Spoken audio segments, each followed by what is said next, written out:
Hello and welcome to the AVForums podcast for Monday the 8th of May, and joining me on this edition, our assistant editor Steve Withers. Listen to me, if we break quarantine, we could all die. News editor Mark Hodgkinson. Oh, Mother says the sun's coming up in 20 minutes. And audio reviewer Ed Selley. I can't lie to you about your chances, but you have my sympathies. Okay, welcome to the podcast for yet another week, and I've got a confession to make right up front. Not only was I stupid last week in not finding the volume control on my headphones after using them for 6 months, I've been scammed. I have fallen for a scam. I now have £2 left in my bank account for the rest of the month. So I just want to warn people out there that if you get a phishing email from Diane Abbott, financial consultant, that it's a scam. Oh yes, of course, yeah.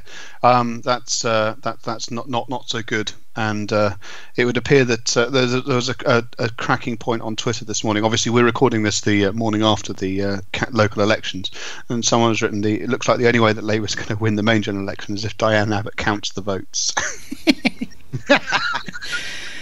I am aware. I'll tell you, I could not believe that interview when I saw it, and it was on in the background, and I stopped what I was doing. It was so much a train wreck. It was unbelievable that woman, who is supposed to be the shadow Home Secretary and know everything that she needs to know about policing and all the rest of it, thought that £300,000 was going to get an extra 10,000 officers. I said those coppers are bloody good value at, what's that, 300,000 divided by 10,000, is that 30 quid a copper? No. I don't know, you're the ex-banker and you don't even know the figures. 30 quid a copper. It was just unbelievable. I mean, talk about incompetence. That's it shining through, but the sad thing is that people will still vote for her. What was the other one doing the rounds? There's a "Have I Got News for You?" spoofed up newspaper heading. Adele earned over £14.99 in the past 12 months, according to the Sunday Times Rich List compiled by Diane Abbott. Yeah, and obviously we have to state here that we do not endorse any political parties whatsoever, and we have... They're all c***s. Save me saying it. We should set up the AV Enthusiasts Party. Massive tax breaks on AV equipment, and vinyl, yeah. Punitive rates on everything else. Free 3D glasses to all, prescription. I'm surprised that there isn't a bring back 3D candidate standing somewhere in the UK. Probably. Or that perhaps there is. I just haven't paid enough. No, I think the down payment's just too much for them. Right. Anyway, moving swiftly on. Did anybody see Steve on the Gadget Show? Sorry, Steve, I didn't see it. I had better things to do. I was washing my hair. Mark? No, sorry. I couldn't quite spare the time. Okay. Ed? Oh, sorry, mate. Watching a random cycling race on Eurosport. Okay. So I'm sure Steve will, he'll review himself. I won't review myself. I'll review the Gadget Show because I know they've come under a lot of criticism over the years, but I think for once they did the right thing. I mean, they were trying to compare. Or bringing you on. Yeah, exactly. Finally seeing the light. Not me. I'm not modest in any way whatsoever. But I've saved the Gadget Show single-handedly. Before we doubled their viewing figures last Friday. Well, not with you lot. What? Because you lot were watching. They were, because I was watching, and everyone I know. And he really enjoyed the show too. No, I mean, what they were trying to do was compare 4K streaming against Ultra HD Blu-ray, and so they did the right thing. They had two identical TVs, both calibrated so they're exactly the same, and then they looked at it and compared it, and ultimately came, I think, to the right conclusions in terms of disc over streaming.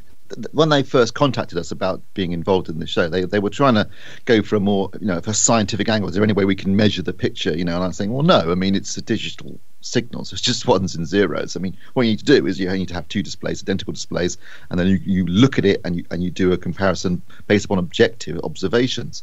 And I said, and if they'd involved us in the second half of that piece about the audio side, I'd have said exactly the same thing. The guy was measuring the digital streams. I mean, what's the point of that? It doesn't tell you anything.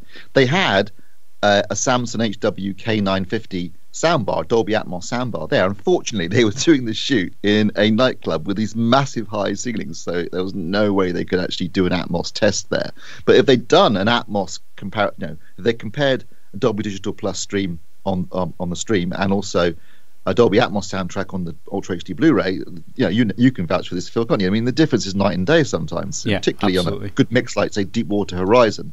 I mean, there is no comparison whatsoever. But unfortunately, they didn't do that. And if they'd done that, if they'd done the audio in the same way they did the video side, I think they'd have come to a different conclusion.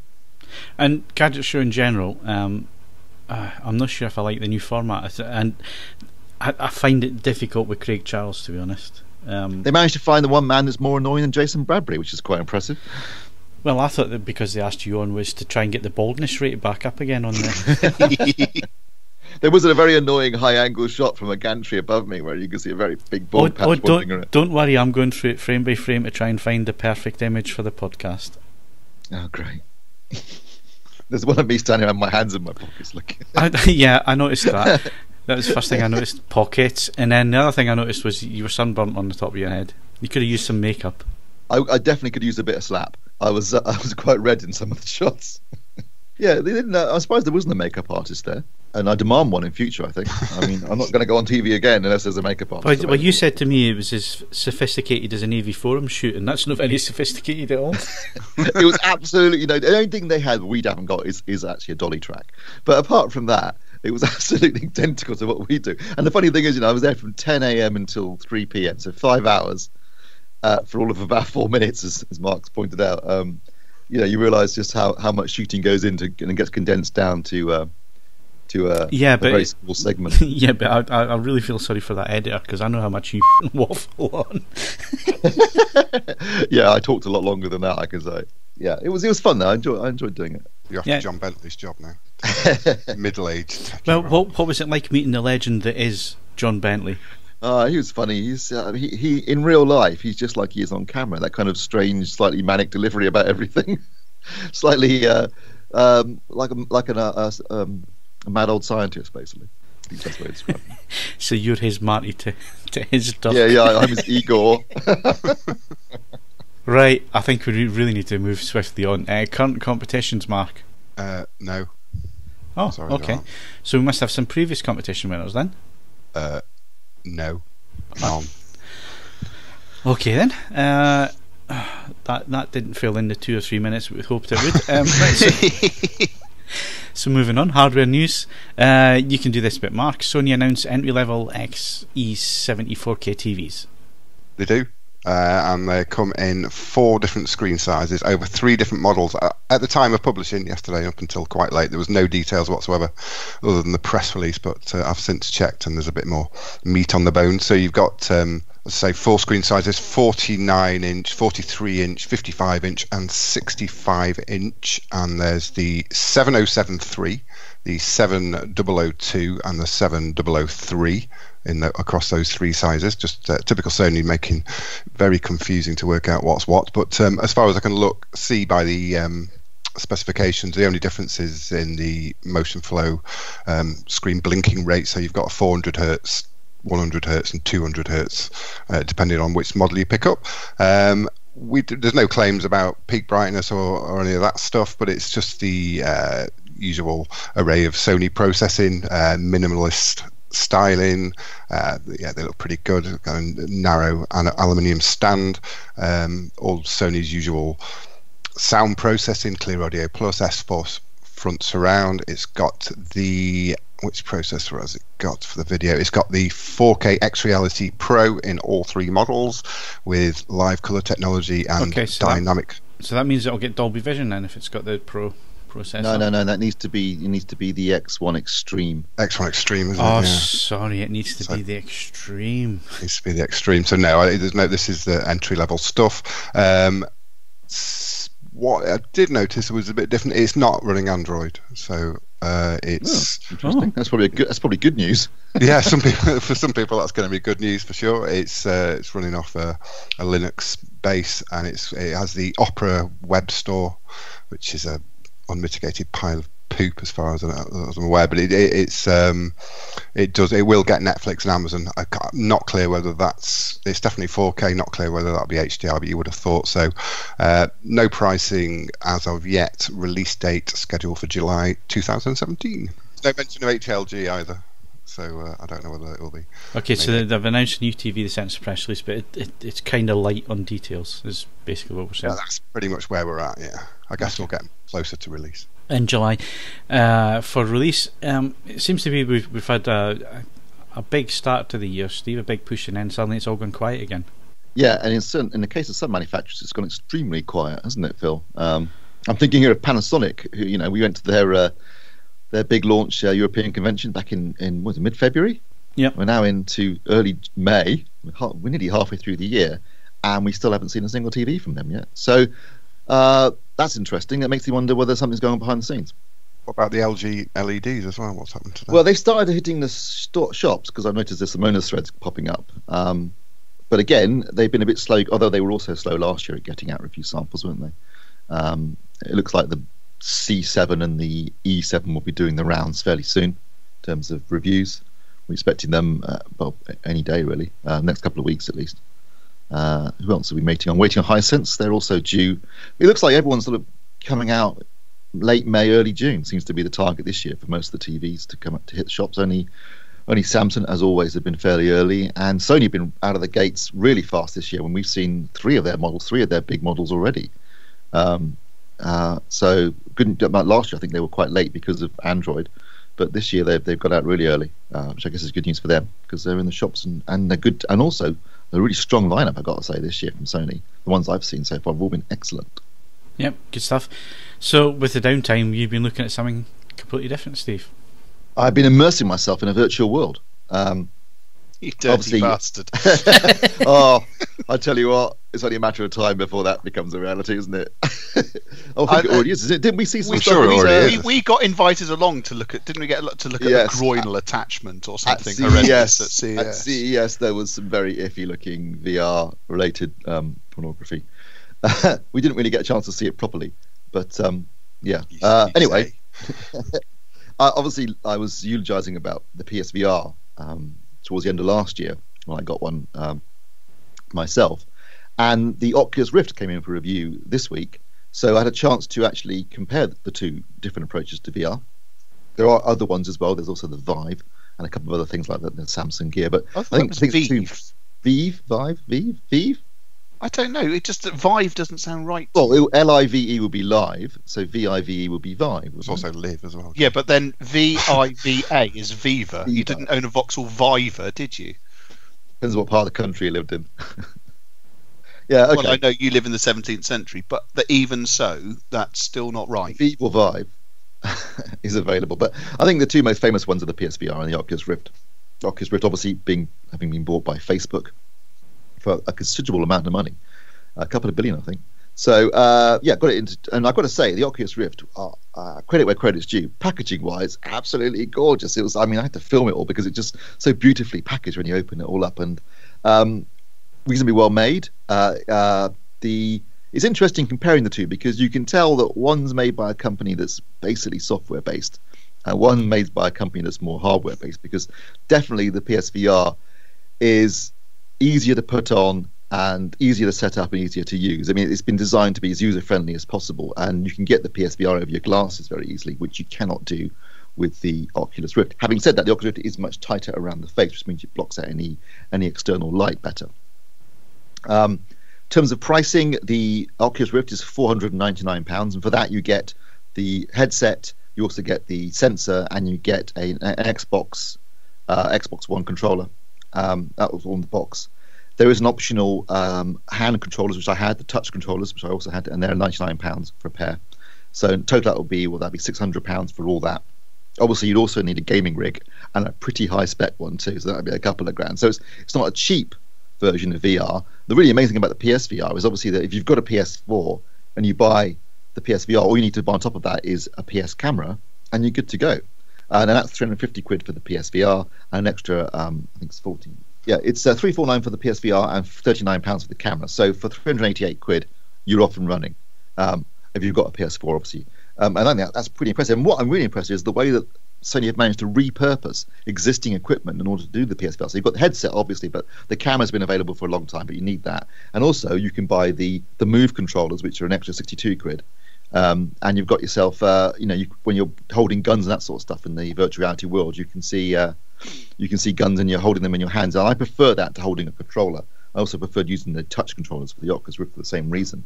So they're £62. So basically, for £450, you can have a full PSVR setup. So I think is really good value. Now, the thing about VR is it's all well and good talking about it and describing it.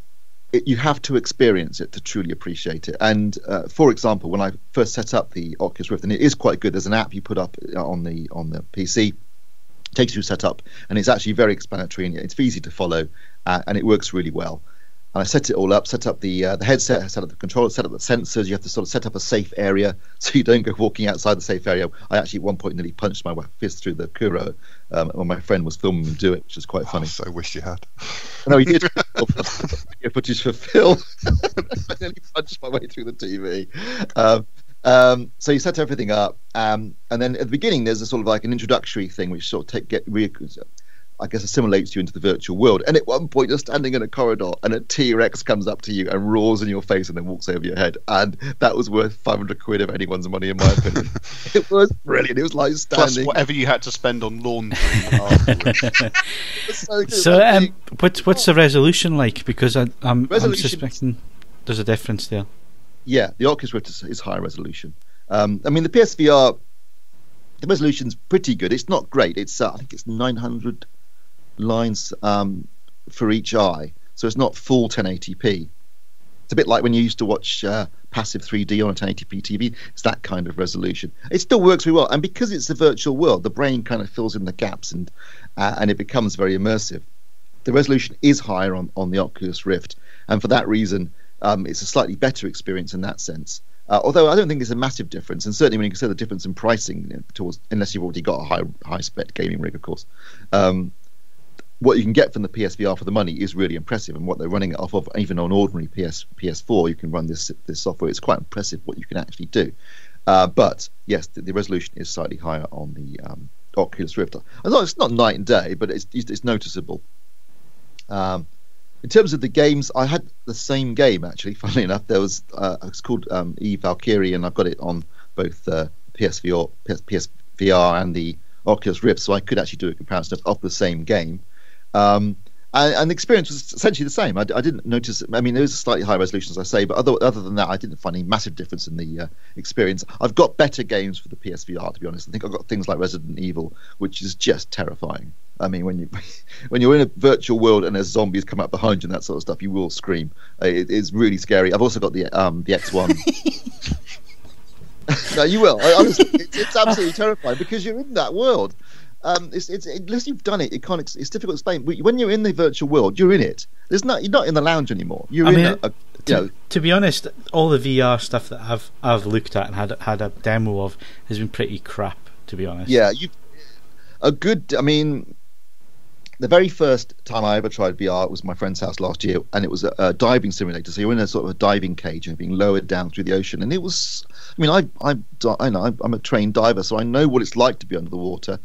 And it really does emulate that. So you're just there, and if you're in this kind of haunted house full of ghosts and zombies, you're there, you're in it, and it totally absorbs you, and it's so different from just playing a normal game, in my opinion. There's no comparison. Doing the X-Wing game on Rogue One, or on the Battlefront game, I mean, that is just staggering. You're sat in an X-Wing cockpit, you're going into hyperspace. It's just brilliant. I mean, for me, I don't understand why VR isn't bigger than it is. It just seems like no one's that interested. Even gamers don't seem to be that interested. But I think it's incredible when you take off the headset. Really? Well, even for a peripheral, so taking a gamble, even for I know it's relatively cheap compared to the Oculus, but it's expensive, and certainly getting into Oculus territory, it's a £1,500 investment to get. Yeah, it's a big investment for Oculus. I think if you've got a PS4. Yes, it is expensive for what you say as an accessory, but I think it's a quantum leap in gaming, and it takes you to a completely different level as far as I'm concerned. And when you take the headset off and you're back in the real world, it's such a letdown.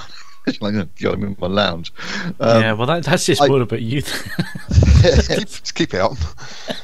I think, like I say, the thing about it is you need to experience it to truly appreciate it. But but for me, I mean, I've never been. I've gamed over the years. Various, I've done PC gaming, online gaming. PS. I've had for most of the consoles over the years, but I've never been that bothered about gaming. But I love gaming on the PSVR. I love it. It's just so immersive and so much more entertaining.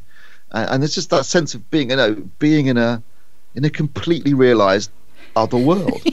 I mean, isn't that what gaming is meant to be about? Experiencing something completely different. I've just got this image in my head of you in your red and white jumpsuit for the X-wing with your helmet.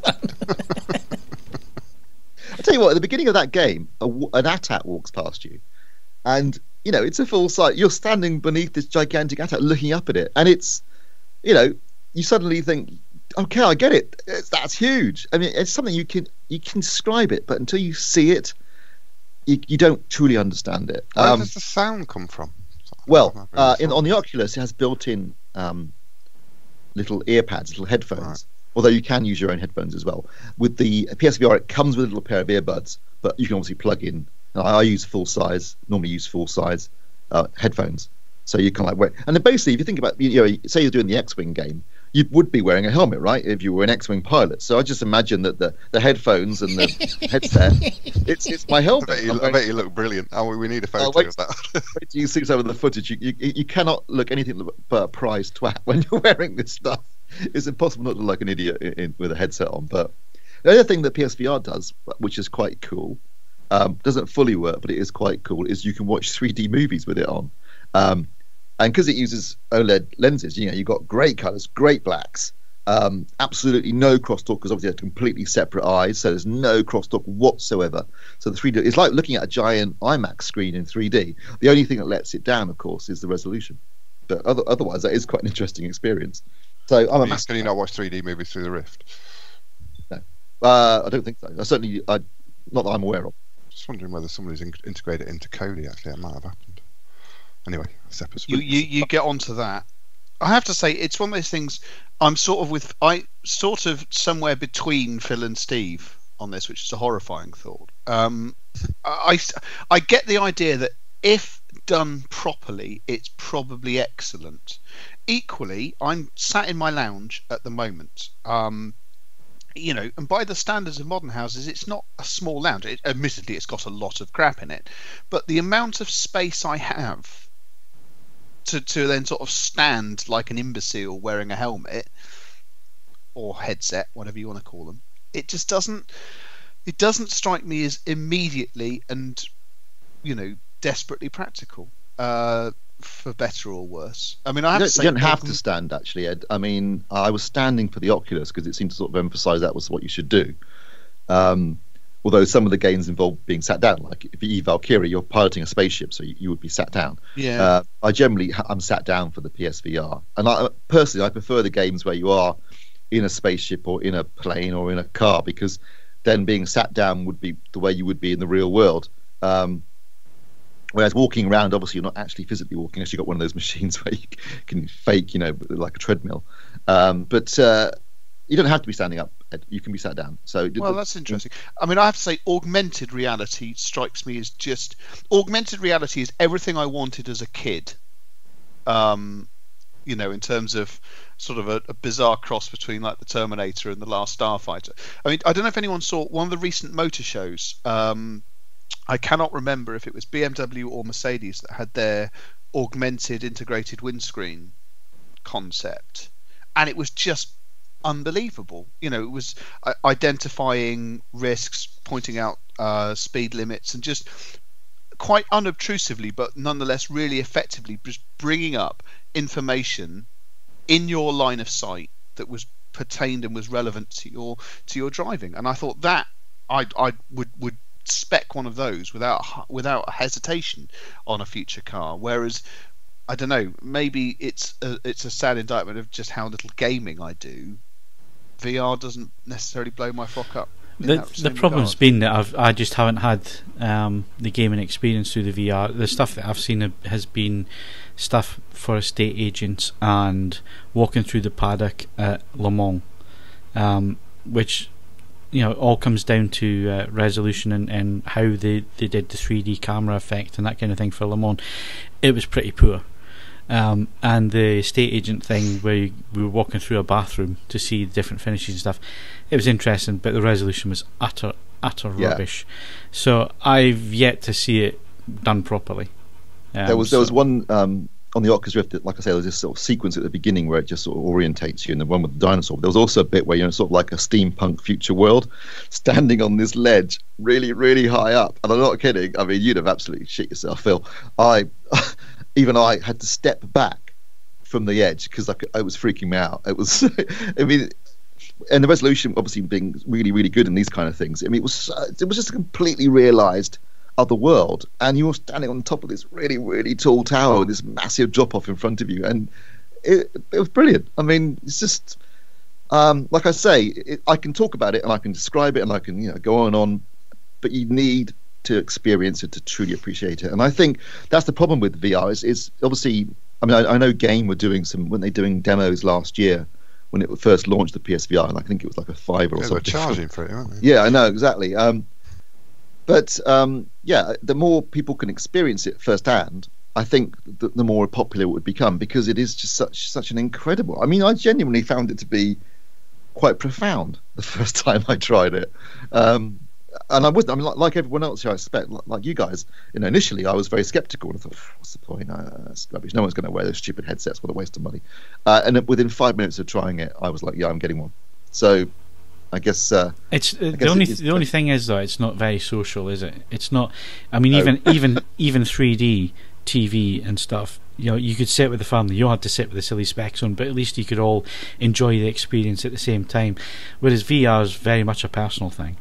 Well, you say that, but that might be a generational thing, Phil, because Google held an event at my kids' school. I've got 2 girls in primary school, and they came in for the day, and they all came in with Google Pixel cameras and Google Cardboard, just the basic £5 glasses or headset, as it were, and you stick your phone in, and it creates a fairly low res but still a VR experience. And they were absolutely wild about it, and they all came home and they had friends over, and I bought a £5 pair of cardboards. I thought you were going to say you went out and bought Google Pixel phones. I went with no. I was going to say that's great marketing. My phone does by it Google. anyway.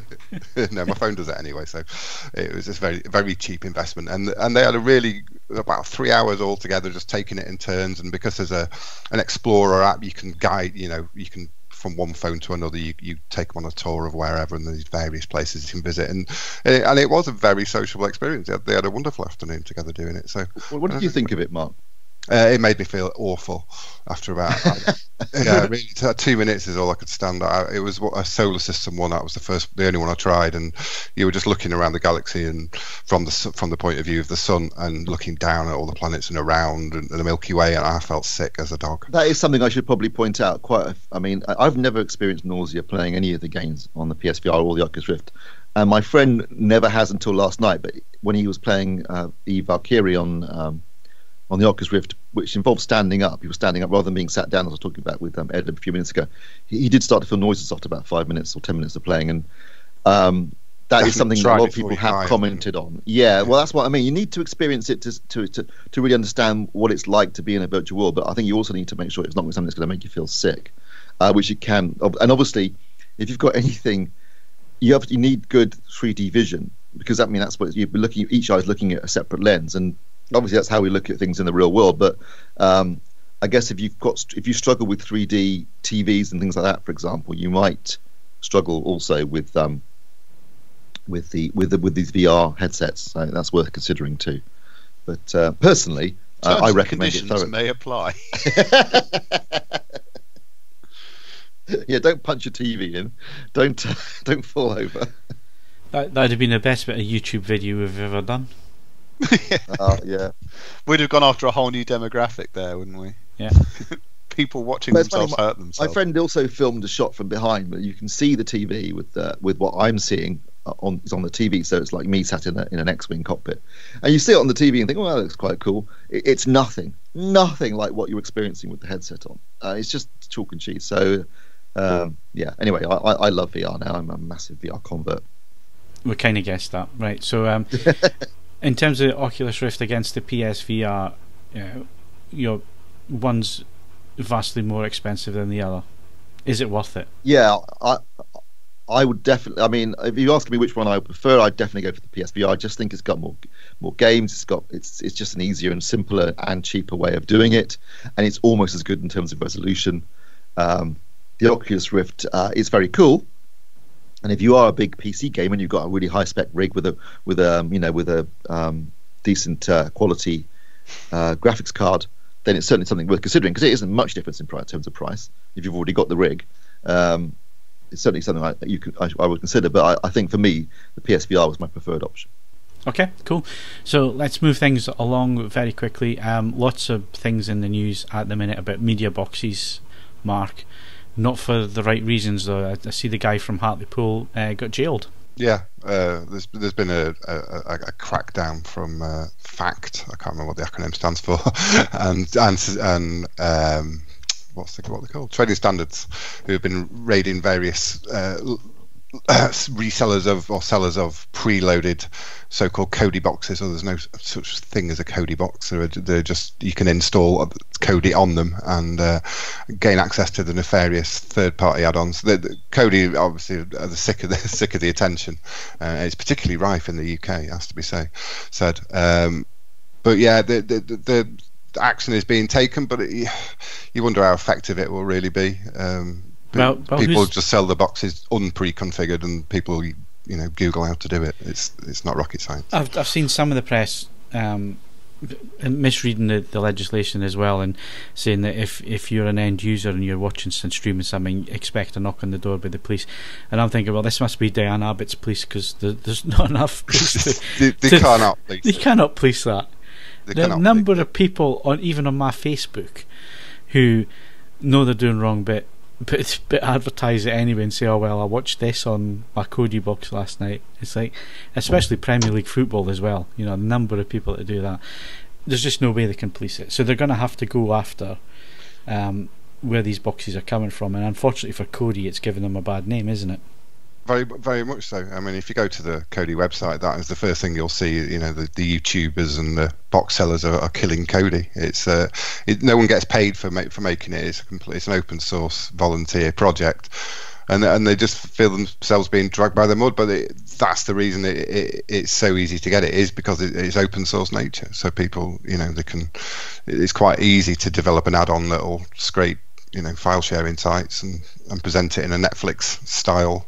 The templates are out there, as it were. It's just putting in the URLs. It's not rocket science, and I don't know how they'll get away with it unless they block the installation of third-party add-ons. But they said they'll never do it because they believe in open source, and open source means sharing the code. So I don't know. I mean, I don't know what they can do about it, really. I mean, it's stopping it at source, I guess, trying to block it at source, particularly for the likes of the Premier League, who are really investing a lot of money in combating it, because there's a lot of money at stake when it comes to the Premier League in particular. Yeah, there's billions when it comes to the Premier League, so of course it makes sense for them to spend a couple $100 million combating the problem, doesn't it? Because absolutely, yes.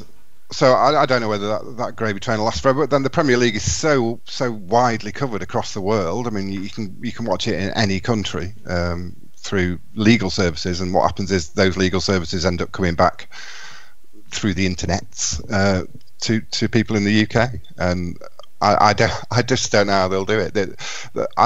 I see a lot of talk of digital watermarking and anti-piracy measures, but then it's still going on. But maybe in the next couple of years, the Premier League will get a hold on it. But I mean, I know a local pub around here where you can go and watch all the 3PMs and stuff. I mean, they're silly to do it, because if any licensee who's paying for Sky or BT properly are probably going to report them, I would think, and get them closed down. But I don't think that's an uncommon thing. I think you'd find that in most towns. Well, although presumably if you're a Sky subscriber, you can't watch 3PM games anyway, can you? Well, this is something maybe they need to look at, and how they deliver it, and making everything available to everyone, and and that probably goes for the same for movies. And Netflix showed that if you offer enough content at a reasonable price, then people will pay it.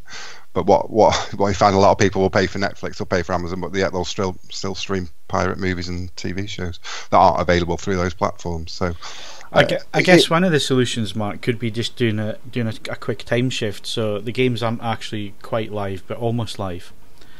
Yeah.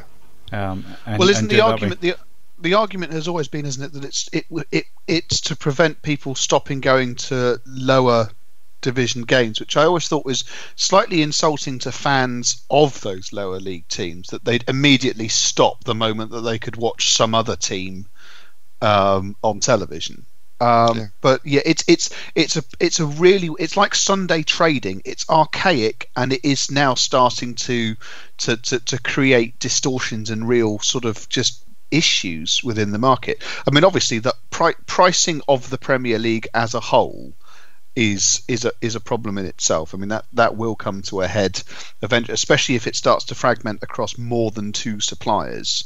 The idea of having to pay for all of them to actually catch the televised matches that your team happens to be in is eventually people are just going to go, do you know what, off you trot, and we'll see what happens from there. Yeah, the prices, I think, I can't remember how much I pay, but I think it's $14.99 for BT Sport on Virgin for a month and $29.99 for Sky. I think that's right, but so that's a lot of money a month just to watch a select number of football games. They should all be available and for that kind of price. And the argument about it stopping people going to lower league teams is a bit of a nonsense. Like Ed says. What was it that? Plus, you can watch them. You mean you could go to your lower league team and just keep well, the thing with lower, the thing with the lower teams in the Premier League is that they've all got small grounds. It's not Premier League, Philip. So it's the argument is about Championship, League One, League Two, etc. That people what a load of rubbish. Well, absolutely. You support your team. You support your team, and you got the home games. I wouldn't stop in, and if I was back in, up north, I would go to the game rather than stop in to watch Liverpool, Everton. You know what I mean? That's no interest to me. The interest to me is my team. Don't understand that argument. The other thing, of course, is if we take it based on, was it last Saturday's matches? There was 4 goals. Possibly the dullest day in Premier League history. Only Sunderland being relegated. I apologise to any Sunderland fans living here, but large swathes of my listening at the moment. Large swathes of my mother's family are residents of Newcastle and its immediate surroundings. So there's a certain derision directed towards Sunderland fans. I would imagine that all but the most fervent of Sunderland supporters would concede that there are at least 4 or 5 Championship sides who would have probably put up more of a fight in this year's Premier League than they did. This is what happens if you spend never quite enough money on the wrong people at the wrong time for years and years on the bounce, whilst admitting that you're trying to sell the club. Yeah, it was always going to happen. It's very much like the Aston Villa scenario last year. Absolutely. Exactly the same. Okay, so we were talking about Minix review. This is where you started football. We were supposed to be going down that route. That's why I started with the Cody thing, and we're going to swiftly move on in a professional manner onto the Minix review. Mark. Yeah, I think we've done that, haven't we? Just perfectly, very smooth. Right, so latest Minix flagship Android media hub, which is the U9-H. It's been slightly delayed in release because the development kit for the chipset used, the Amlogic S912H, was a piece of shit apparently. So Minix have been working with Amlogic to iron out all the bugs and get it working nicely, primarily with Kodi. So obviously the reason most people buy these little boxes is to run Kodi, and there's no getting away from the fact. So Minix has been working both with the chip vendor and with Kodi to make sure it plays nice with Kodi version 17, which is Krypton. There's been quite a big change in the software base for Kodi with this. They've had enough of Android and all its workarounds and its hacks and its different implementations and just all the reasons that developers hate Android. So they've put their foot down and said you've got people, the chip vendors have got to conform to the standard API and media codec implementation for video and audio. So going forward, you need to make sure if you're buying an Android box that it's playing by the rules, as it were, because there's only really Minix, WeTech, and Nvidia who are doing it properly at the moment. So yeah, as you would expect, as a result, it plays fantastically well with Kodi 17. About the only thing you could really pick it up on is, and this is something I've seen in Android boxes running Marshmallow and above, is its handling of 1080 Ti 50 isn't the best. The interlacing is a bit poor. certainly in Kodi, although it's not. It's fine within the firmware. So it's something that Kodi needs to work on, or Minix needs to work on with Kodi to get working altogether properly. It doesn't do 3D, but it does do 4K up to 60 frames per second. It does it's HDR10 capable. I've got quite a lot of HDR10 files that all played well on the TV.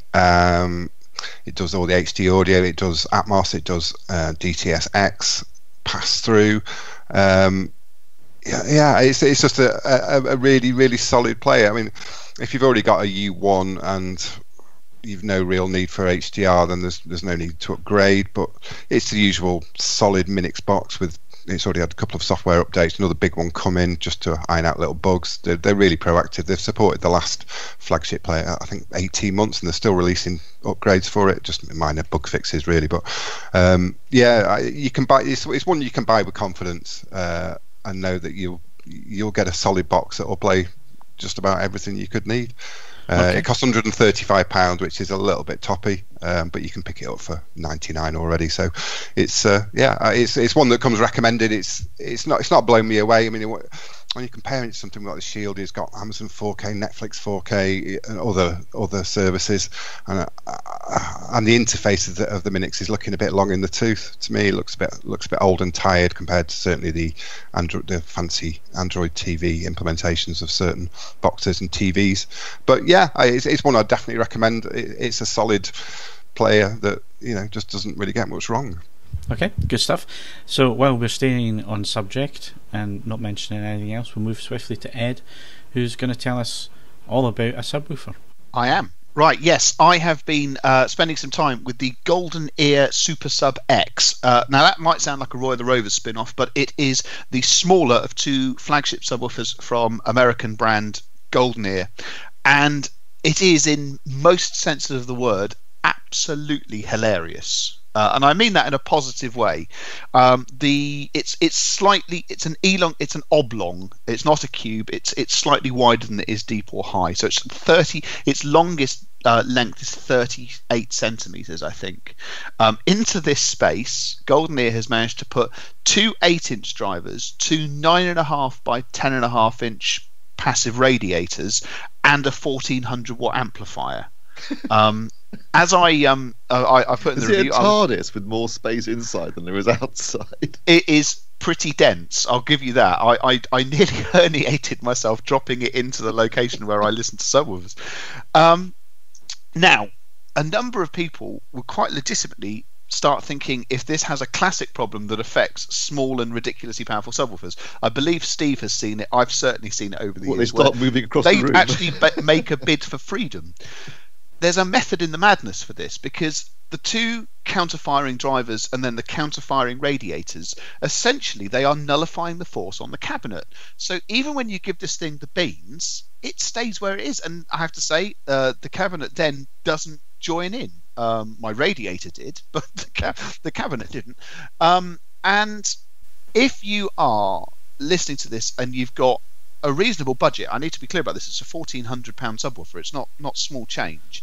If you're sort of looking around the idea of having serious performance but space is quite tight, so you've been looking at some of the high quality satellite speakers from the usual suspects, this definitely warrants consideration, with the caveat, don't want to say it too much because the review will cover this in more detail, it's much more a film and TV subwoofer than it is a music subwoofer. But then again, my thoughts on subwoofers for music are relatively well recorded, and I'm a relatively critical reviewer for that sort of purpose. But in terms of its ability to just stick two fingers up at the laws of physics, it is fantastic. Those opening low tones at the start of Edge of Tomorrow, they are genuinely subsonic on it, and it's like, ooh, that's tickling bits of my lower intestine I didn't know had the ability to feel. It's a lot of fun, and in many ways it's a very, very clever piece of engineering, because all of the standard worries we have about little subwoofers, it's pretty much dealt with all of them. The review will be up, I'm assuming, somewhere relative to this podcast going live. It could be weeks away, Ed. Anytime. See how it goes. It's well worth a read. It's a very, very interesting piece of equipment because it solved a number of issues that I sort of felt were endemic to very powerful small subwoofers. It's not a perfect package, but have a read and see what you think. Okay, so that's the GoldenEar SuperSub X subwoofer. The review will be up at some point this week, so keep your eyes peeled for that one. Coming up next is movie news.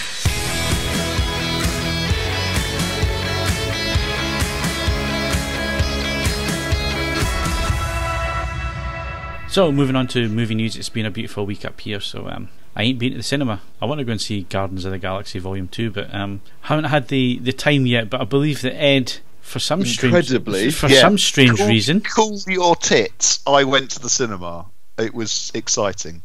And okay. Do you know what? It didn't actually trigger too many of my standard revulsions about being in a room with lots of other people. I was quite impressed, actually. I don't know whether I should take any warning that specific showing very early on in the schedule for Guardians of the Galaxy 2 actually wasn't that crowded.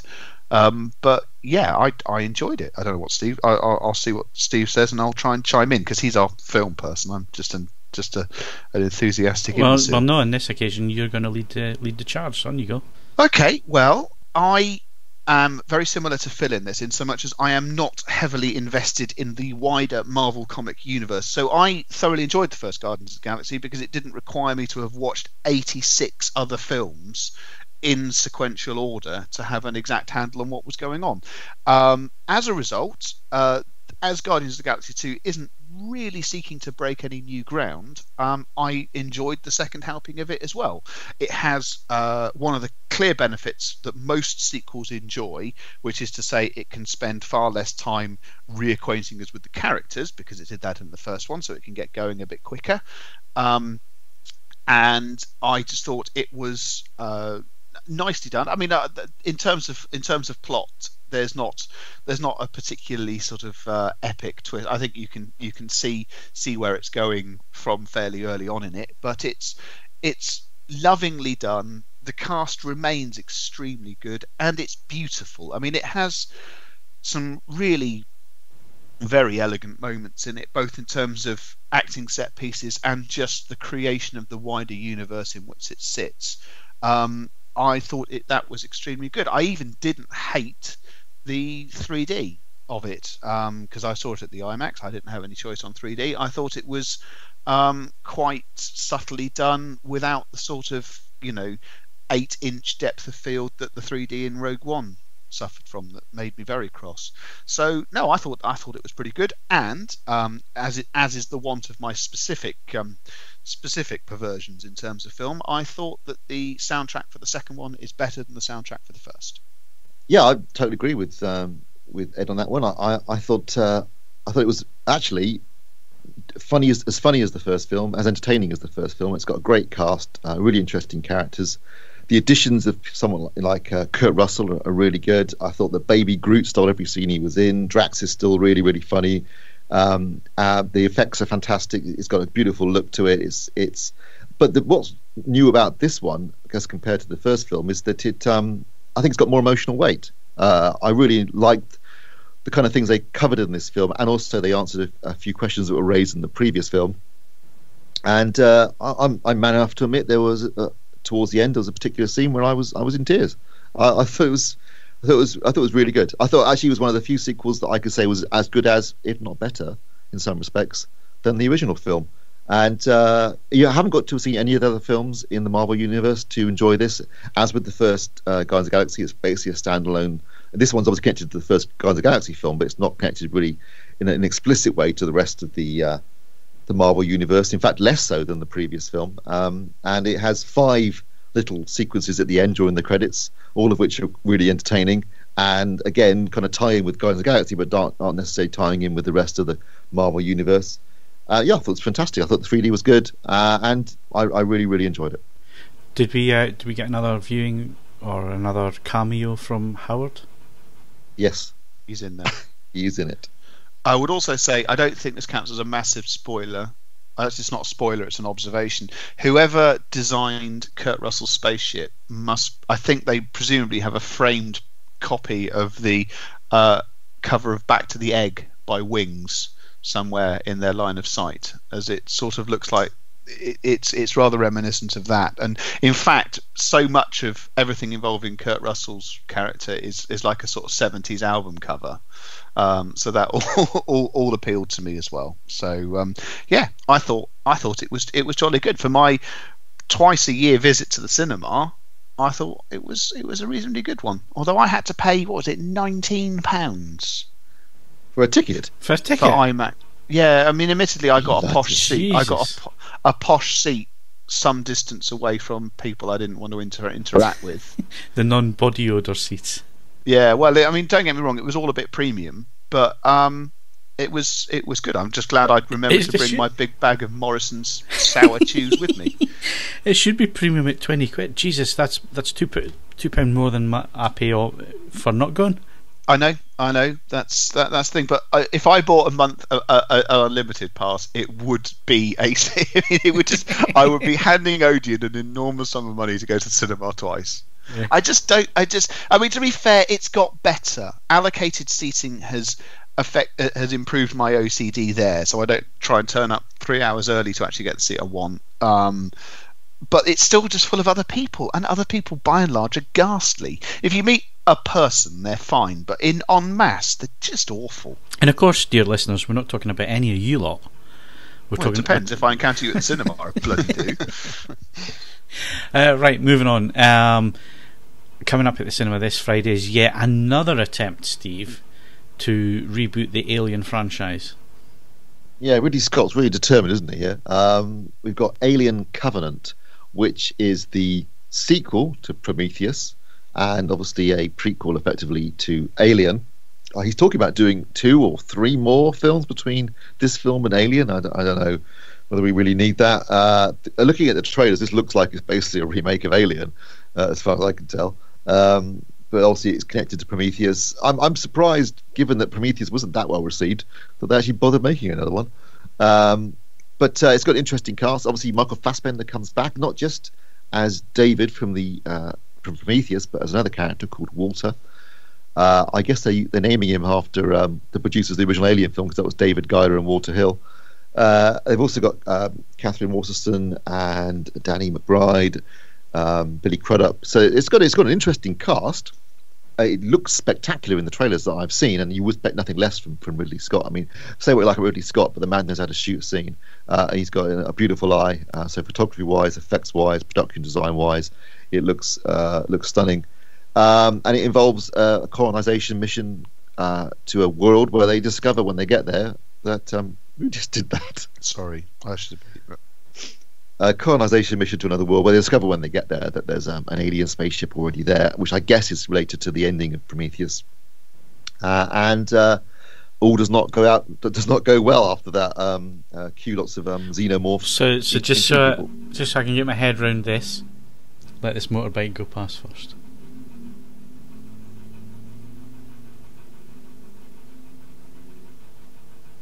It's an annoying thing with motorbikes; they never seem to go far away. What was I saying? Oh yeah, just so I can get my head around this, Steve. So this is a sequel to Prometheus, is that right? Yes. So as far as I can work out, if you remember Prometheus at the end, Noomi Rapace's character. Spoilers. Noomi Rapace's character and the Michael Fassbender android, they head off in an alien spaceship in search of the home planet of the engineers that created the biomechanical weapons that have become the aliens. That's how that film ended, and it looks like this film involves this mission, as I say, to colonize another world with a spaceship populated by couples, which I guess makes sense if you're looking to populate a new planet. And they land on this new world, and they discover there's already a spaceship there, which I'm assuming is the spaceship that Noomi Rapace leaves in at the end of Prometheus, and that's where it sets up. And then obviously cue alien action and lots of people getting killed. Hopefully this film, I mean, if this film is at least a nice R-rated, 15 certificate, gory horror film, that would be good, because I think that was something that was missing a bit from Prometheus. Plus, Prometheus I hated for a number of reasons, one of which was that the people on board the spaceship didn't act like scientists or professionals in any way whatsoever. They acted like people who had 27 pints of lager each and were just doing it for a laugh. Yeah. There's the guy there's the guy who goes, I'm only here for the money. It's like, what, you went on an intergalactic space mission and you're a scientist and you're on an alien world and you're just there. I mean, say what you like about it. If you watch the original Alien, I know Ed was talking about this last week, it hasn't aged at all. It looks like it could have been made. The only thing that ages it are the computer screens. Apart from that, it could have been made yesterday. The haircuts, the clothes, the production design, the effects are all spot on. But also, the characters behave like real people in it. They land on an alien planet. They investigate. They sample the atmosphere. They check things out. They wait for the sun to rise before they go off and investigate this distress signal. They behave like people would behave. Professional people would behave in that situation. No one in Prometheus behaves like they're in anywhere professional or know what the hell they're doing. So at least if they can get that bit right in Alien Covenant, that will be a good start. I can't begin to tell you. I had a list of problems with Prometheus as long as my arm. I thought it was cool. That is quite short, though, isn't it? Well, apparently, yeah, because I couldn't get it around that A1 OLED TV for a start. That same problem with Interstellar, where people behave idiotically and not like professionals doing a job that they're trained to do. So I'll still go and see it, obviously. Yeah, it's just a bit entertaining, Steve. Let the blood pressure come back down. Breathe. And Prometheus is coming out on Ultra HD Blu-ray in I believe it's which you're going to buy anyway. You're going to buy, even they got this huge list of what's wrong with it. Yeah, okay. Yep. Blu-ray releases this week. What have we got? Quickly, we've got Passengers. That's also available on Ultra HD Blu-ray. I've seen the film, and I've got to say, it got a lot of stick when it came out for reasons I won't go into. I don't want to spoil too many plots here. But I actually really, really enjoyed it. I thought it was excellent. Great cast, really likeable leads in Jennifer Lawrence and Chris Pratt. I thought it was a really good film. Interesting dilemma. I thought it was good. Don't judge it by the hype and the reviews and the criticism. I think check it out for yourself. It looks fantastic too, particularly on Ultra. Says a reviewer. Don't look at the reviews. We've also got Silence, which is the Martin Scorsese film about Jesuit priests in Japan in, I think it's the 17th century. Looks pretty grim, not exactly a laugh a minute. That's your cup of tea, though. Fill your boots. We've got Monster Calls about a young boy dealing with his mother's death from cancer and a literal monster that turns up. I've seen trailers for this. It looked interesting, but it seemed to disappear quite quickly from the cinema screens. So yes, it did look. I've got to say actually that in the trailers I saw, like you, it looked interesting. I like the concept. I think the design, and it looked very very attractive and attractively designed, beautifully shot film. Interesting director, great cast. Felicity Jones is the mother, in fact, in it, and I think it bombed at the cinema and just disappeared very quickly. So it might be something that's worth checking out on disc, because it is something I missed when I was at the cinema. There's The Bye Bye Man, which is a horror film that Sharina reviewed at the cinema and said it was absolutely terrible. We got Collateral Beauty, which I've got to say looked shockingly bad in the trailers and the clips that I saw. It's the one where Will Smith is a character who's suffering from depression, and he's visited by various angels. I think Helen Mirren's one of them in it, and it looked really rubbish, I've got to say. We got Man Down. That's the Shia LaBeouf film that made £7. It was on its opening weekend.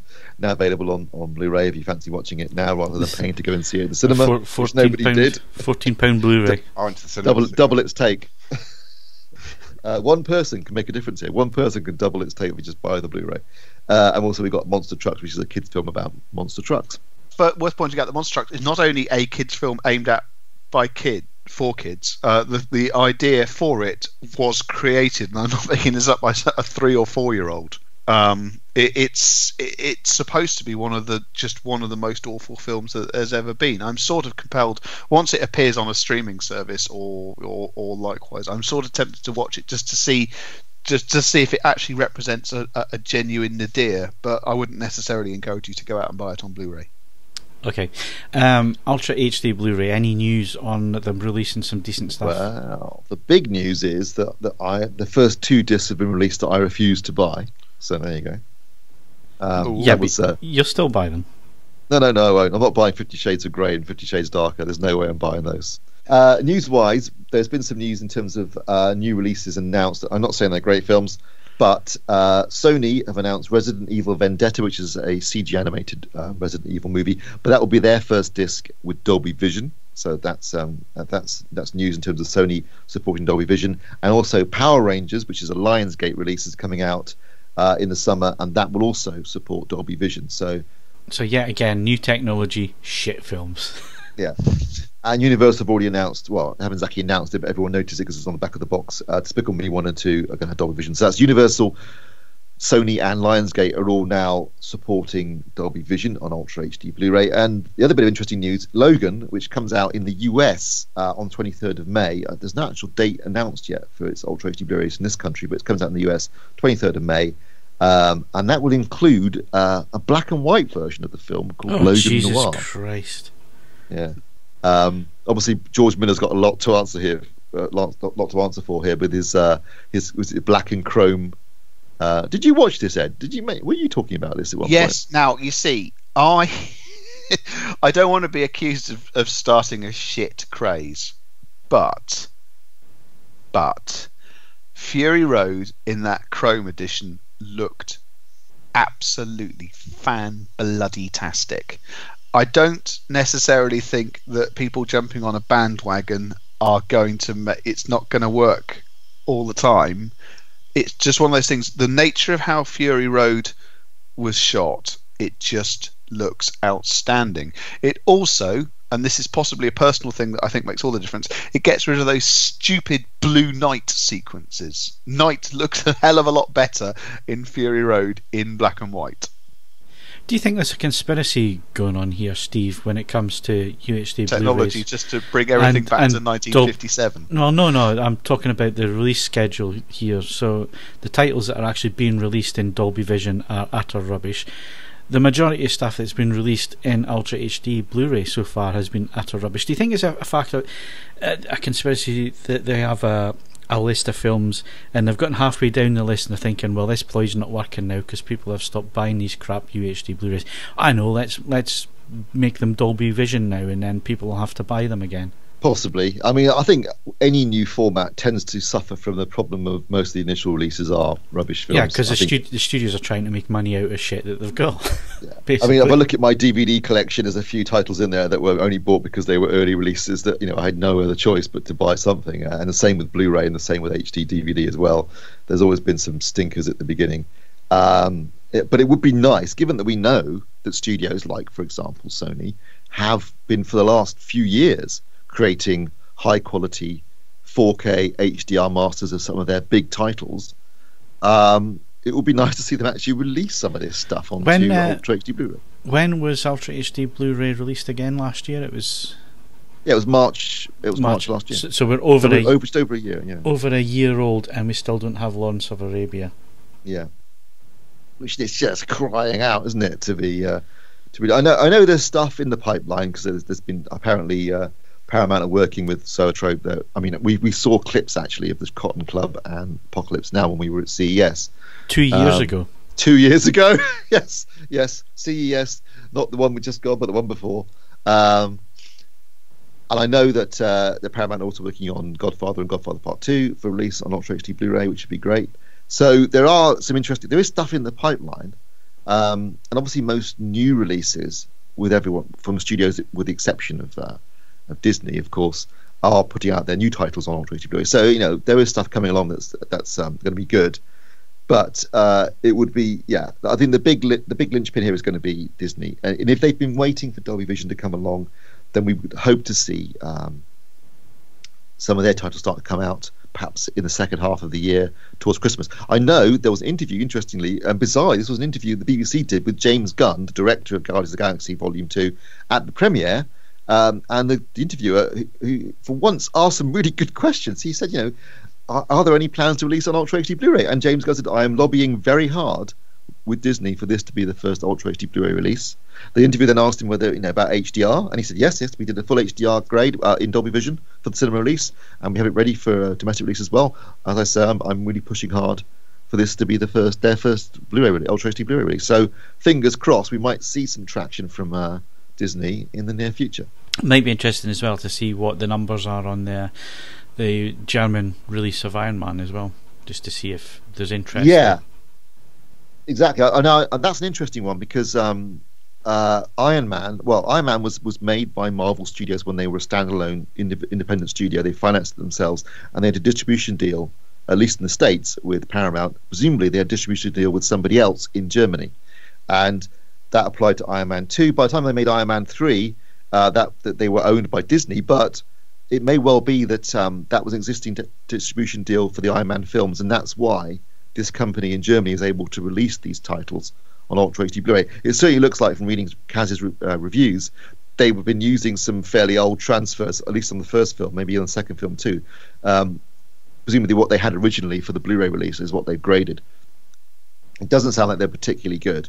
So I would definitely, I was curious about them. Having read the reviews, I now think I'm going to wait and see what Disney do, because obviously they'll do a new transfer and a new grade from scratch, presumably for any releases they do. So that was it. But it was interesting that got released. But I think it might be something to do with distribution rights from the original deal for Marvel when they were an independent studio.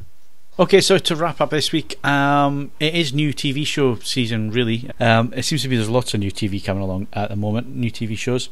So what are people watching? Right, well, could I kick off with this? Because I suspect it's me that sort of caused this to be mentioned on the running order. One of my all-time favourite novels, American Gods by Neil Gaiman, has now started, the television adaptation started showing on Amazon. It's been in development hell for what seems like forever. The book had been out less than a year before people started talking about doing a televised adaptation of it, or a film adaptation, or whatever, and it has now finally come to fruition. And we're only one episode in. You could easily catch up if you're worried. I'm not asking you to sit down and watch hours and hours of material. I have high hopes. It's just, as a concept, I don't want to spoil anything about American Gods, but the concept, the ideas behind it are so magnificent that, provided that they can, bring at least some of it into fruition, it promises to be outstanding. The other thing I hope that they do is just leave it alone when it's done. It's not something that warrants multiple seasons, but we'll see how we go. I'm tremendously excited about this. Apparently the bloke who plays the main character was in Hollyoaks. I wouldn't know. I have no idea about Hollyoaks, but that doesn't matter, because he appears to do everything that he needs to as the main character. And it's got Ian McShane, who I still look at as Lovejoy, but apparently there was a program called Deadwood which he was in as well, which he seems to have made a bit of a name for himself. And he's become a go-to slightly older character actor, and he again looks really, really promising in it. I have very, very high hopes for this, and I'm assuming, if unlike me you're watching it on a swanky modern new television, it being on Amazon, you can probably enjoy it in 4K and maybe even something a bit more ritzy. I've no idea. Someone else will have to confirm that for me. But no, really, really good. I have seen the trails for that, and if I ever have any time to sit down and watch it, I'll probably will. Another big one that's coming back on Netflix in the next few weeks is House of Cards. Is anybody still watching this? My wife, fanatically. Yeah, me too. I think it's great. The problem with House of Cards has become, and the same problem applies to Veep, which has just started again on Sky, is that with what's going on in the real world, I was just coming to this. It's quite hard to satirise American politics at the moment, isn't it? I was just coming onto this, and you think about all the things that Frank's done and all the tricks he's had to pull and all the rest of it, and then you get an idiot like Trump that just swans in. I do like the tagline though: "One nation under wood." That's a great line. I'm looking forward to that though. I'm looking forward to that. Too. Mark, I guess I dropped out in season 2. Yeah, I know you did. And to be honest, you let us all down. But to be honest, I have no urgency to go and watch any more of it. I had enough of it by then. There's a lot of catching up to do at this point, isn't there? Like 5 seasons. Yeah, I'd be quite happy if it wrapped up at this season, to be honest. But yeah, I'm still watching it. Also, Fargo's coming back quite soon, and Better Call Saul's Better Call Saul's already started up, much to my surprise. And he's excellent, as always. And he's excellent, yeah. And it's just I'm just at the point where it's intersecting Fargo. Not Fargo, Jesus. Breaking Bad. So yeah, it's all yeah. It's all hotting up nicely. Another one. Mine are all Netflix. I've got Marseille. Anyone seen that? No.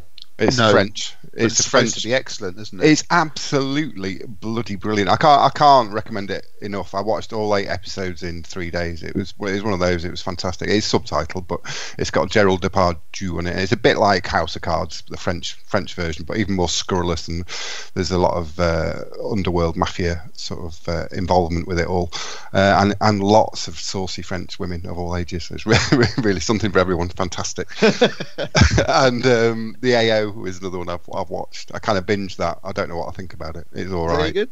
Yeah. I'll tell you what I've started watching on Netflix, which I think Stuart recommended to me, but other people have also mentioned it, and I'm thoroughly enjoying.